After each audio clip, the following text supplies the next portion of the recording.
ဒီညတော့ကျွန်တော်ဒီစကားစု၃စုကိုရဲ့အထိပ္ပယ်ကိုကျွန်တော်เนาะနည်းနည်းရှင်းပြပါမယ်ပထမဆုံးစကားစုတစ်စုကတော့เนาะ hit the hay ဆိုတဲ့စကားစုဖြစ်ပါတယ်เนาะ hit the hay ဆိုတာเนาะမြန်မာလိုအထိပ္ပယ်ဆိုအိတ်ဒီပါပဲအိတ်ဒီဒီစကားလုံးတွေမှာသူ့ရဲ့တမိုင်းကြောင်းလေးတွေရှိပါတယ် hit the hay ဆိုတာ hay ဆိုတာကဒီကောက်ယူတို့မြက်ချောက်တို့ပြောတာပါเนาะ hit the hay ဆိုတာအထိပ္ပယ်ကဟိုးအရင်ခေတ်တွေတုန်းကဒီလူတွေရဲ့အိယာအောက်မှာเนาะကောက်ယူတွေမြက်ချောက်တွေခင်းအိယာနေတော့မှเนาะဖြစ်လာတယ်သိရပါတယ်ဒီစကားစုရဲ့အထိပ္ပယ်ကเนาะ hit the hay ဆိုတဲ့အထိပ္ပယ်ကအိတ်ဒီလို့အထိပ္ပယ်ရပါတယ်နောက်တစ်ခါ hit the books เนาะဒီအထိပ္ပယ်ကစာကြက်တာပါပဲစာကြက်တီပေါ့เนาะစာကြက်တီလို့အထိပ္ပယ်ရပါတယ်စာကျူးစားလေ့လာသည်စာကြက်တီလို့အထိပ္ပယ်ဖြစ်ပါတယ်နောက်တစ်ခါ hit the road ပေါ့เนาะ hit the road ဆိုတဲ့အထိပ္ပယ်ကเนาะခီးထွက်တာပဲเนาะခီးထွက်သည်ထွက်ခွာသည်ပေါ့เนาะဒီအထိပ္ပယ်ဖြစ်ပါတယ်เนาะ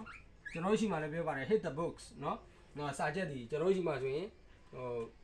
ကလေးတယောက်ပြောမယ်ဟေးစောင်းကင်တော့လို့ပြောရင်ဒါစောင်းကိုကင်ခိုင်းတာမဟုတ်ပါဘူးဒါစောင်းကင်လို့ပြောတာစာကြက်ခိုင်းတာပါပဲဒီလိုအဓိပ္ပာယ်မျိုးပါပဲအဲ့တော့ hit the hay ဆိုတဲ့အဓိပ္ပာယ်ကအဲ့ဒီနောက်တစ်ခါ hit the books ဆိုတာကစာကြက်တီနောက်တစ်ခါ hit the road ဆိုတာကခီးထွက်ခွာသည်ဒါမှမဟုတ်ထွက်ခွာသည်လို့အဓိပ္ပာယ်ရပါတယ်နော်ဒီစကားစု၃စုကိုကျွန်တော်စာကြောင်းဥပမာလေးနဲ့ကျွန်တော်ရေးပြပါမယ်နော်နံပါတ်1စာကြောင်းကနော်စာကြက်ပြီးနောက်နော်သူမအိတ်ဖို့ဆုံးဖြတ်ခဲ့တယ်နော်စာကြက်ပြီးနောက်ဆိုတော့ after afterနော် studying study ဒါဆိုရင်စာကြက်ပြီးနောက်နော်သူမကအိတ်ဖို့ဆုံးဖြတ်ခဲ့တယ်နော် she သူမကဆို she ပေါ့နော်ဆုံးဖြတ်ခဲ့တယ်ဆိုတော့ decided decided နော် she decided နော် to နော် hid to hit the နော် hay နော်ဒါစာကြောင်းစကားစုတစ်ခုတော့အဓိပ္ပာယ်ကနော် after studying စာချက်ပြီးနောက် she decided to hit the hay နော်သူမကအိတ်ဖို့ဆုံးဖြတ်ခဲ့တယ်နော်ဒါဆိုရင်ဒီမှာစကားစုက hit the hay ဆိုတာကအိတ်ဒီပေါ့နော်အိတ်ဖို့ဆုံးဖြတ်ခဲ့တယ်ဖြစ်သွားပါတယ်နော်နောက်စာကြောင်းရေးပြပါမယ်နောက်စာကြောင်းကငါသမီးတွေကသူတို့ရဲ့အခန်းထဲမှာစာကြက်နေကြတယ်ဒီမှာစာကြက်နေတာကို hit the books နော်နော်စာကြက်တယ်ဆိုတဲ့အဓိပ္ပာယ်ပေါ့နော်အဲ့တော့ငါရဲ့သမီးတွေကဆို my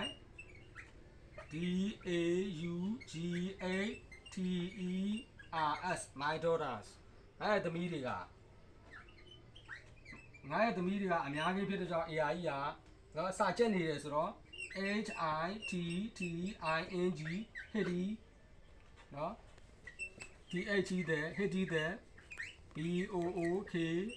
books book အဲ့တော့ my daughters are hitting the books ငါရဲ့သမီးတွေကစာကြက်နေကြတယ်နော်သူတို့ရဲ့အခန်းထဲမှာဆိုတော့ in their room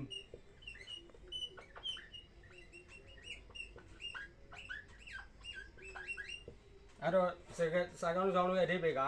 နော်ငါရဲ့သမီးတွေကသူတို့ရဲ့အခန်းထဲမှာ hitting the books နော်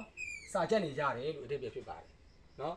နောက်တစ်မျိုးရေးပြပါမယ်နော် hit the road နော်ခီးထွက်ခွာသည်သို့မဟုတ်နော်ထွက်ခွာသည်ပေါ့နော်မနက်စာစားပြီးတော့နော်သူတို့မန္တလေးသူထွက်ခွာသည်မန္တလေးသူခီးထွက်သည်ပေါ့နော်မနက်စာစားပြီးတော့ဆိုတော့ after က after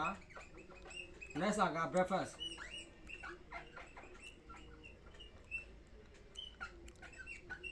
နော် after breakfast နော်မနက်စာစားပြီးတဲ့နောက်နော်သူတို့ကဆိုတော့ သူတို့ကနော်ထွက်ခွာဆိုတော့ hit the road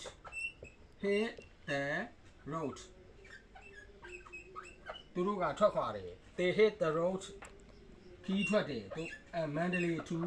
MANDALAY မန္တလေးအဲ့တော့မနက်စာစားပြီးတဲ့နောက် they hit the road to Mandalay သူတို့ကမန္တလေးသူထွက်ခွာတယ်လို့ဖြစ်ပါတယ်နော်ဒီလို HID hit နဲ့နော်ရေးတဲ့